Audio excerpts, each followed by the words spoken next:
কলকাতার ব্যস্ত শপিং মলের জনাজীর্ণ ফুডকোর্ট, চারপাশে কেনাকাটার কোলাহল।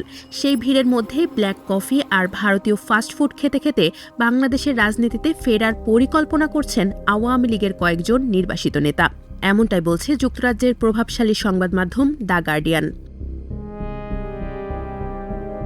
৩ ফেব্রুয়ারি প্রকাশিত প্রতিবেদনে বলা হয়, গত এক বছরে আওয়ামী লীগের ৬ শতাধিক নেতাকর্মী বাংলাদেশ সীমান্তবর্তী ভারতের বিভিন্ন শহরে, বিশেষ করে কলকাতায় আশ্রয় নিয়েছেন। তাদের অনেকেই আত্মগোপনে রয়েছেন এবং প্রকাশ্যে খুব কমই কথা বলছেন।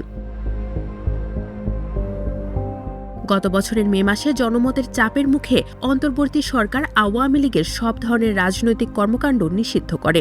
একই বছরের শেষ দিকে আন্তর্জাতিক অপরাধ ট্রাইব্যুনাল শেখ হাসিনাকে মানবতা বিরোধী অপরাধের দায়ে মৃত্যুদণ্ড দেন, যা শেখ হাসিনা প্রত্যাখ্যান করেছেন এবং মিথ্যা বলে দাবি করেছেন। দ্য গার্ডিয়ানের প্রতিবেদনে বলা হয়, শেখ হাসিনা তার রাজনৈতিক অধ্যায়ের ইতি টানতে নারাজ, বরং ভারত থেকে প্রত্যাবর্তনের পরিকল্পনা করছেন তিনি। প্রতিবেদনের ভাষ্য অনুযায়ী এর মধ্যে আসন্ন জাতীয় নির্বাচনকে ব্যাহত করার কৌশল এবং হাজার হাজার সমর্থককে সংগঠিত করার পরিকল্পনাও রয়েছে। প্রতিবেদন অনুযায়ী দিল্লির একটি সুরক্ষিত ও গোপন স্থানে অবস্থান করে শেখ হাসিনা দিনের বড় একটি সময় বাংলাদেশে থাকা দলীয় নেতাকর্মীদের সঙ্গে ফোনালাপ ও ভার্চুয়াল বৈঠকে ব্যয় করেন। তার এসব রাজনৈতিক তৎপরতা ভারত সরকারের সতর্ক নজরদারির মধ্যেই পরিচালিত হচ্ছে বলে প্রতিবেদনে উল্লেখ করা হয়। দলীয় কৌশল নিয়ে শেখ হাসিনার সঙ্গে আলোচনার জন্য গত এক বছরে সাবেক সংসদ সদস্য, মন্ত্রিসভার সদস্যসহ দলের জ্যেষ্ঠ নেতাদের নিয়মিত কলকাতা থেকে দিল্লিতে ডেকে পাঠানো হয়েছে। এর মধ্যে নিষিদ্ধ ঘোষিত ছাত্রলীগের সভাপতি সাদ্দাম হোসেন একজন। তিনি বলেন, আমাদের নেত্রী শেখ হাসিনা বাংলাদেশে আমাদের লোকজনের সঙ্গে আমাদের কর্মী সমর্থক, দলের নেতা, তৃণমূল পর্যায়ের নেতা এবং অন্যান্য পেশাজীবী সংগঠনের সঙ্গে নিয়মিত যোগাযোগ রাখছেন। ভবিষ্যতের সংগ্রামের জন্য তিনি দলকে প্রস্তুত করার চেষ্টা করছেন।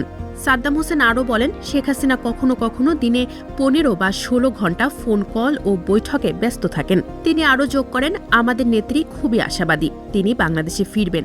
আমরা বিশ্বাস করি শেখ হাসিনা বীরের বেশে ফিরবেন। শেখ হাসিনার সাবেক মন্ত্রীদের একজন জাহাঙ্গীর কবির নানক, তার বিরুদ্ধে মানবতা বিরোধী অপরাধের অভিযোগ আনা হলেও তা অস্বীকার করেছেন তিনি। নানক বলেন, আমরা আমাদের কর্মীদের সব ধরনের নির্বাচন কেন্দ্রিক সংশ্লিষ্টতা থেকে দূরে থাকতে, প্রচার ও ভোট বর্জন করতে এবং মোটের ওপর এই প্রহসনের প্রক্রিয়ায় অংশ না হতে বলছি।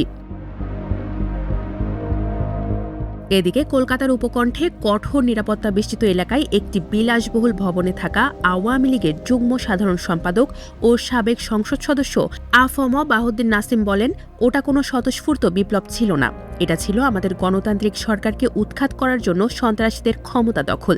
তিনি যে হত্যা ও মানবতা বিরোধী অপরাধের অভিযোগের মুখোমুখি হয়েছেন সে বিষয়ে প্রতিক্রিয়া জানাতে গিয়ে হেসে ফেলেন তিনি।